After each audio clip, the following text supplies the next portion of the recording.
કચ્છ જિલ્લાના રાપર તાલુકાના અમરાપર ગામે ગઈકાલે સાંજે કરુણ ઘટના સામે આવી છે, જેમાં તળાવમાં નાહવા ગયેલા 4 મિત્રો પૈકી એક 15 વર્ષીય કિશોરનું ડૂબી જવાથી મોત નીપજ્યું છે. મળતી માહિતી મુજબ સાંજે આશરે 5 વાગ્યે પલાસવા નજીક આવેલા અમરાપર ગામે 4 કિશોરો તળાવમાં નાહવા માટે ગયા હતા.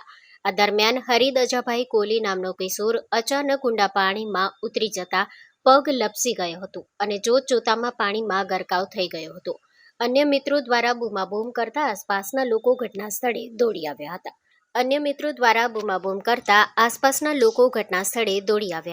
ઘટનાની જાણ થતાં ભચાઉ નગરપાલિકાની ફાયર ફાઇટર ટીમ તાત્કાલિક સ્થળ પર પહોંચી ગઈ હતી.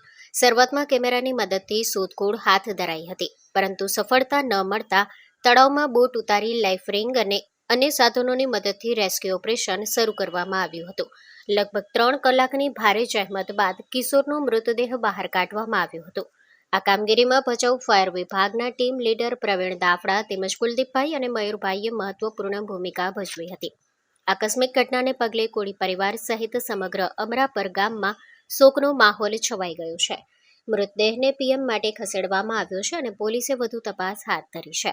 Story report by Babu Ahir, Rapar.